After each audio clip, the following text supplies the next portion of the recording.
Aujourd'hui, petite vidéo très intéressante qui est parue sur 7 sur 7. Donc la tirelire de 2 balles sur 3 est quasiment vide. Donc on va voir un peu la situation de tout le monde. C'est une étude qui a été faite avec Deloitte et Argenta, je pense. Qu'est-ce qu'ils disent? Université de Gand et Argenta. Donc je suppose qu'ils se basent sur les datas des comptes en banque. Est-ce que ça reflète totalement la situation? Oui et non, on pourrait en discuter. Peut-être que les gens ont plusieurs comptes en banque, donc c'est assez... Faut pas prendre tout ça comme une vérité absolue, mais en tout cas, je trouve ça intéressant quand même de se baser là-dessus. Alors, on voit que seulement 11% sont en bonne santé financière. Donc, c'est quoi la bonne santé financière? C'est qu'il reste suffisamment d'argent à la fin du mois et possèdent une grande épargne leur permettant d'investir. Donc, de nouveau, il n'y a rien qui est chiffré. Qu'est-ce que ça veut dire une grande épargne? Et qu'il leur reste de l'argent, je sais pas, s'il leur reste 50 euros et qu'ils épargnent 100 euros par mois, est-ce que c'est considéré comme ça ou pas? Bon, bref, ça c'est 12%. Après, on a les autres chiffres, donc une personne sur 10. Donc tout le reste, c'est pas bon, quoi, en gros. Il y a 9 personnes sur 10, c'est pas bon. Ils dépensent moins que leurs revenus et épargnent leur argent en cas de crise et ont des projets financiers pour... ah non, pardon. Je me suis planté. Donc ça reste suffisant. Mais est-ce que c'est suffisant? Encore une fois, je sais pas, c'est pas chiffré. Admettons qu'ils ont une dépense de 1000 euros, est-ce qu'ils peuvent subvenir à ça? De nouveau, c'est le point d'interrogation. Donc c'est moins pire que ce que je pensais, mais bon. Donc on est à 36%. Donc ouais, c'est bien ce qu'ils disaient dans le titre. Donc, allez, 2 tiers de la population, ils sont pas bien, quoi. Il y a les fragilisés.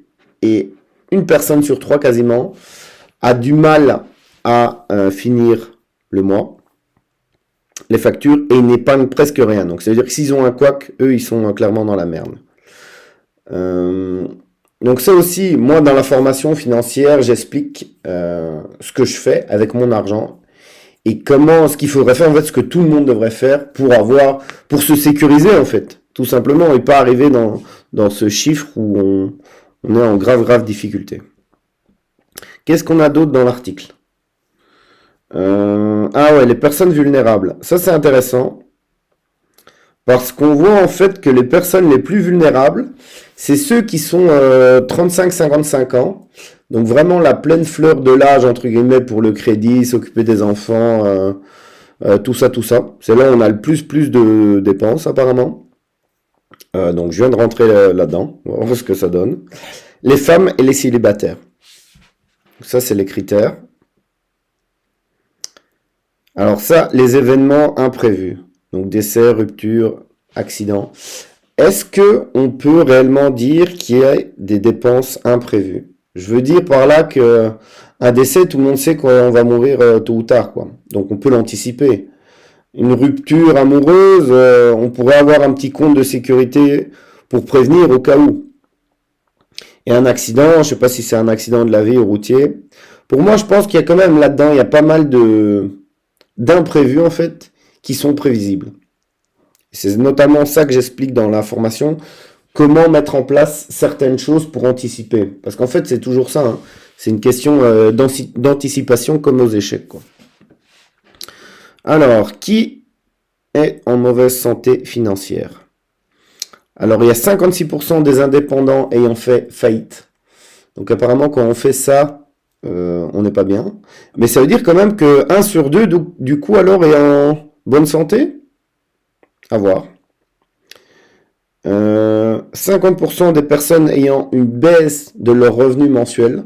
Alors ça, je crois aussi, c'est pour tout le monde, hein. C'est qu'en fait, tout le monde s'adapte automatiquement à son train de vie.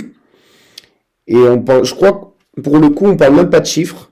C'est très dur pour 100% des gens, quasiment, de diminuer son train de vie. Ça, c'est un fait très important aussi. Et ça, je l'explique aussi, notamment le fait de vivre en dessous de ses moyens, c'est vraiment primordial, quoi. Il faut jamais être à l'équilibre, en fait. Il faut toujours épargner au moins 10% de tout ce qu'on gagne. Peu importe le montant, en fait, hein. Que ça soit 900 euros ou 9000 euros, toujours ça. Et alors l'autre facteur aussi, c'est pardon, les séparations. Hein. Clairement, là, on a 44%. Donc, on a une chance sur deux. Tant pour l'un que pour l'autre, au final, parce que je crois que c'est terrible pour les deux. Hein. Problématique aussi. Alors, le nombre de montants, le montant fixe chaque mois. 19%, c'est quand même pas mal. Je m'attendais à moins. Mais pour moi, on devrait monter clairement à 100% en fin de compte. Parce je pense que tout le monde devrait se dire, voilà, tous les mois, je mets ne fût-ce que 10 euros par mois. Je crois que tout le monde peut faire ça, 10 euros par mois. Et prendre l'habitude, en fait, et laisser un virement automatique de ces 10 euros. Et quand on voit après 1 ou 2 mois qu'on arrive à faire ça, boum, on passe à 25, à 50. Et en fait, vous allez voir, si ça part directement dès que vous recevez en fait votre salaire, vous n'allez même pas le sentir. Quoi. Montant variable, donc ça on peut combiner aussi les deux, hein. Avoir un montant fixe et un montant variable. Moi c'est un truc que j'applique aussi. Alors, 29% essaye d'épargner mais n'y arrive pas sur une base mensuelle. Ça aussi c'est la technique du yo-yo, hein, ça qu'on appelle ça. C'est par exemple, moi c'est un cas que je remarque assez souvent sur le précompte immobilier. Tout le monde sait que tôt ou tard, on va devoir payer ça en fin d'année. Hein. C'est récurrent, ça arrive tout le temps. Mais il y a des gens qui gardent un peu d'épargne comme ça. Et puis, quand le précompte immobilier arrive, ils sont surpris. Qu'est-ce qu'on fait? On va piocher dans le compte épargne. Donc ça, pareil. Il faut se structurer par rapport à ça. 13% épargne que lorsqu'il y a une rentrée plus importante d'argent. Donc ça, c'est vraiment de manière occasionnelle, quoi. Et 12% n'épargne pas. Zéro. Donc voilà un peu pour l'article. Dites-moi ce que vous en pensez. Vous, dans quel cas est-ce que vous vous situez? Si vous êtes un épargnant ou pas.